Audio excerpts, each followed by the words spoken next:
buena mañana estamos echando. Oiga, seguimos. ¿Y con qué seguimos, Alberto?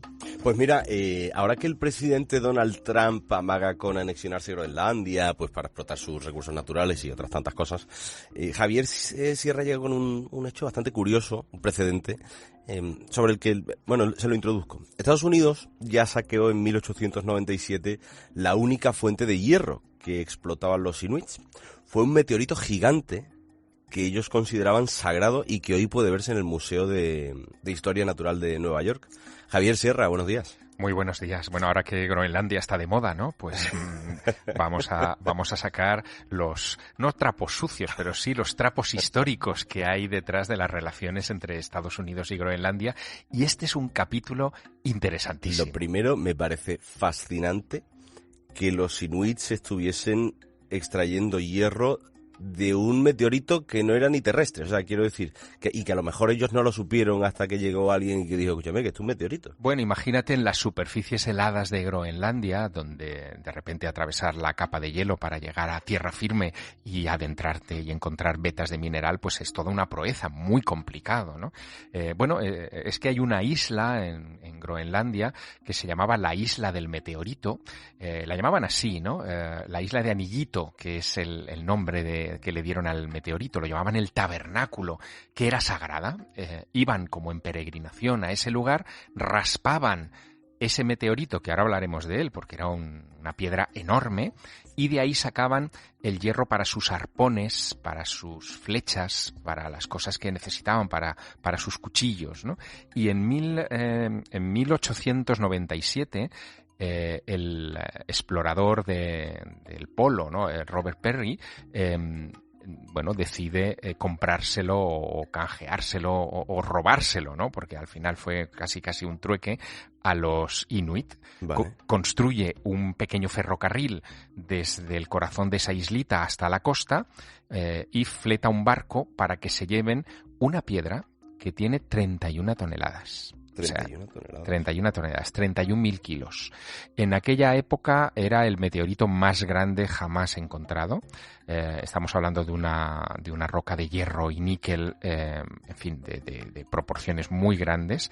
Y Robert Peary, que como te digo llega allí en 1897, en realidad llevaba ya tiempo obsesionado con averiguar cuál era la fuente de hierro de los inuit, a los que entonces llamaban esquimales, que es un término despectivo, ¿no? Porque sí tenían registro de todas las puntas de flecha o de todas las cosas que hacían con hierro, pero no sabía dónde lo sacaban. Claro, la duda era si comerciaban, es decir, si de repente, como luego se supo, las mujeres inuit de repente se embarcaban en pequeños viajes a la tierra del hombre blanco, intercambiaban pieles por hierro, eso estaba dentro de lo posible, o si lo sacaban de alguna fuente desconocida. Bueno, los inuit hablaban de que el hierro era de los dioses, era algo que les había caído del cielo.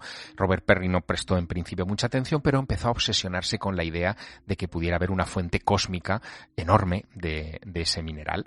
Fíjate, si estaba obsesionado, que Peary se fue al polo con su mujer, con Josephine Peary, ¿no? Uh-huh. Y tuvieron una niña. En 1893 nació una niña en el Polo Norte, ¿no?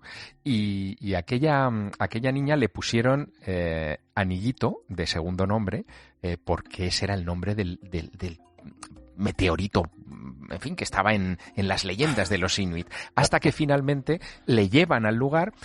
Y ahora sabemos, fíjate, Alberto, que esa piedra de 31 toneladas en realidad es solo un fragmento. ¿Solo un fragmento? Sí, se han encontrado otros fragmentos en este siglo y pico. Uno lo llaman la mujer, pesa 3 toneladas. Otro más pequeñito, el perro, pesa 400 kilos. Hay otro que le llaman el hombre, que pesa 20 toneladas más. Y hay hasta 8 fragmentos localizados. Se sabe que esa roca debió impactar en torno a hace 10.000 años en Groenlandia y que se consideró inmediatamente sagrada, cosa que no es de extrañar porque hay una gran colección, esto la gente no lo sabe, hay una gran colección de meteoritos sagrados que están detrás de muchas religiones, ¿no? Es que yo tengo, a ver, quizá el más famoso y decisivo de la historia de la Tierra es el que cae en Yucatán, en México, claro, el que acaba con los dinosaurios. El que acaba con los dinosaurios, de 10-12 kilómetros creo que tenía de diámetro. Sé que hay otro no sé si es Sudáfrica, es en África. En Namibia. En Namibia, exactamente. Sí. Ese que además sigue ahí y lo se puede visitar, ¿no? Sí, claro. Te refieres al meteorito Jova en Namibia. Pesa el doble más del doble que el anillito de Groenlandia, 66 toneladas, y es también de hierro y níquel, y no se ha movido del lugar donde fue encontrado. En cambio, el anillito sí que se llevó al Museo de Historia Natural, lo compró a Perry por $40,000, que en la época era un dineral, y tuvieron que reforzar incluso el suelo del museo para que no se les hundiese, ¿no?, con el meteorito. Pero bueno, tú hablabas del de los dinosaurios. Claro, el de los dinosaurios hace 65 millones de años no recibió nunca la consideración ninguna por parte de los humanos, o sea, no estábamos allí, claro. y por lo tanto nunca fue sagrado porque, en fin, hizo tal boquete en Yucatán que se lo tragó el océano, ¿no? Uh-huh. Pero hay otros que sí que tienen esa consideración. Uno muy importante y que se discute mucho sobre su naturaleza es la Kaaba, en la Meca. La Meca, ¿no? Claro, eso te iba a decir, que es un meteorito, ¿no? Exacto, está en la esquina sudeste del tabernáculo que vemos siempre en las imágenes. Ahí hay practicado en esa esquina como un agujerito, un adoratorio, parecido al que tenemos en la Basílica del Pilar para besar el Pilar, ¿no? Uh-huh. Pues hay un agujerito donde se puede besar una piedra de 30 centímetros de diámetro, negra, que, según todos los indicios es un meteorito, pero claro, es tan sagrada para el Islam que no se han permitido los análisis. Esto es solo sospecha. Uh-huh. Otra, por ejemplo, que está en paradero desconocido, es la piedra que dio lugar a la religión de los antiguos egipcios. Uh-huh. La llamaban el Benben, y se supone que es una piedra que pertenecía, fíjate qué curioso, al montículo primordial del que según la religión egipcia procedía la vida, ¿no?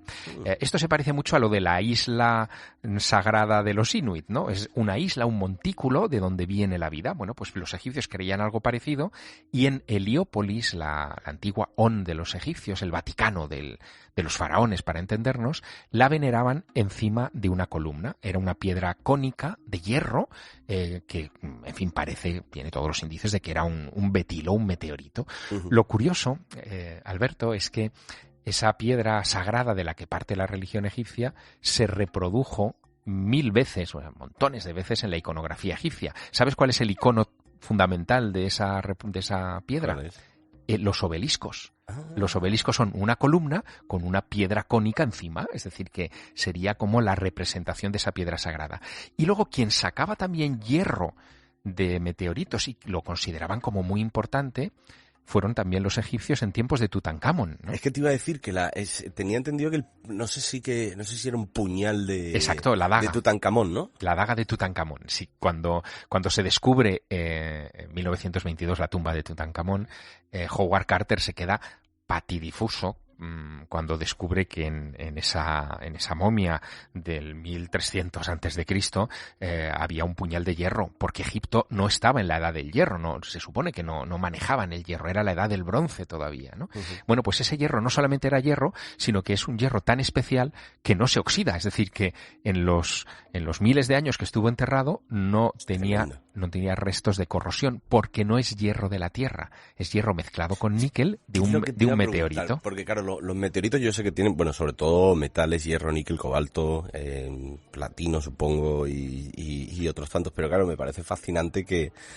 ya lo decía Carl Sagan, ¿no? Que somos polvo de estrellas, que todo de lo que está hecho en la Tierra pues está en el universo, y que venga un meteorito y que haya gente que pueda extraer hierro, no sé si níquel, cobalto también y tal, y que puedan hacer cosas con algo que viene de fuera de la Tierra, que también podrían hacer con otra cosa que hay en la Tierra, pero distinto por las propiedades y las cualidades, me parece fascinante. Bueno, lo que eso es, digamos que explica es la fascinación que tenemos los humanos por todo lo que nos llega de los cielos, ¿no?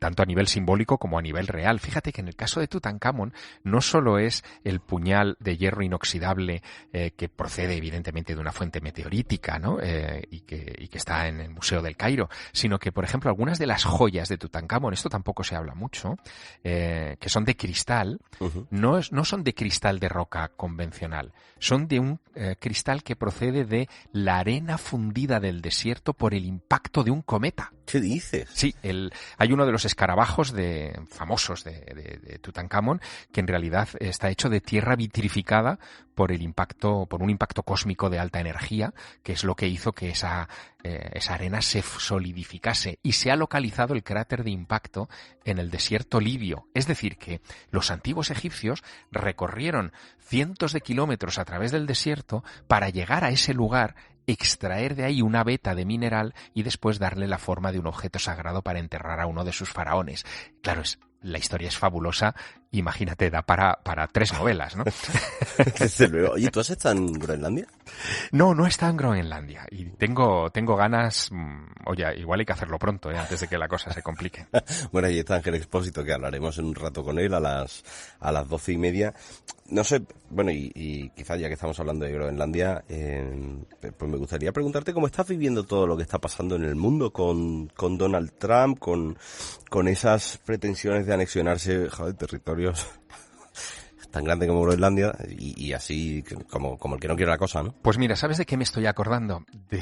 De los años, bueno, del año en el que yo entré a estudiar periodismo, que fue el año 89, y viví desde la facultad la caída del muro de Berlín. Bueno, pensábamos que era una noticia importante y hablábamos mucho de ello en las clases, pero yo creo que no éramos conscientes entonces de lo vertebrador que iba a ser de la historia posterior, ¿no? Estaba cayendo el bloque comunista. Ahora lo que está ocurriendo yo creo que tiene ese aroma, ¿no? Estamos viviendo momentos de cambio histórico por decisiones muy provocativas por parte de Trump, pero lo que está sucediendo, por ejemplo, en Irán, la crisis del régimen de Irán es tremendo, ¿no? Y también yo lo estoy siguiendo con fascinación, entre otras cosas, porque Irán nunca fue islámico. Y detrás de Irán está una de las grandes civilizaciones del mundo antiguo, que es Persia, con toda la cultura que está detrás y que ahora parece que quieren reverdecer, cosa que me resulta muy fascinante. Sí, a ver que parece que lo que pasa en Irán es tremendo. Yo pienso en, pues yo que sé, después del caso de Masha Amini, ¿no? Por ejemplo, que una chica que se quita el velo y que acaba como acaba. Y que luego tantísima gente salga a la calle sabiendo las consecuencias. Claro, tú sales aquí a España a la calle y dices, pues mira, a mí muy mal se tiene que dar la cosa para que me lleve yo un porrazo, ¿eh? Pero claro, es que allí te estás jugando a la muerte. Porque no tienen nada que perder. Esa es la clave que a lo mejor nos cuesta entender, ¿no? Yo tengo amigos allí en Irán, algunos son traductores, ¿no? Que están traduciendo algunos de mis libros al farsi y me van contando como pueden, ¿no? La situación y realmente es dramática. No tienen nada que perder. La devaluación de la moneda, la falta de suministro de alimentos, las restricciones de agua, que esto es algo inimaginable, ¿no? En nuestro mundo, hacen que muchos de ellos consideren que ya están muertos, que qué van a perder si salen a la calle. Lo único que pueden hacer es ganar.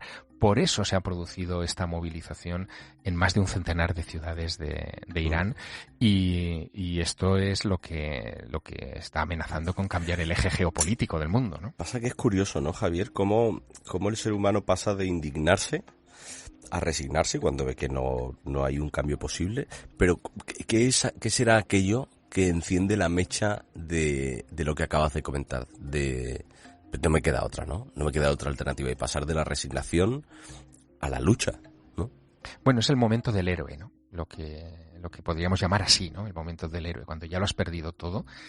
Esto está en todos los relatos de los mitos antiguos, ¿no? Los grandes héroes siempre pasan por una enorme crisis y es a partir de esa crisis, de estar devastados, que empiezan a levantarse. En realidad no por una heroicidad, sino por una cuestión biológica, porque estamos programados para sobrevivir, ¿no? Y ya, si te consideras en el fondo, aunque te juegues la vida con la acción, por lo menos estás en la acción. Sí. Esta es la clave que quizá hay que considerar. Todo acaba al final en la filosofía, ¿eh? Sí. Javier Sierra, amigo mío, hasta el martes que viene. Hasta el martes que viene. Un abrazo.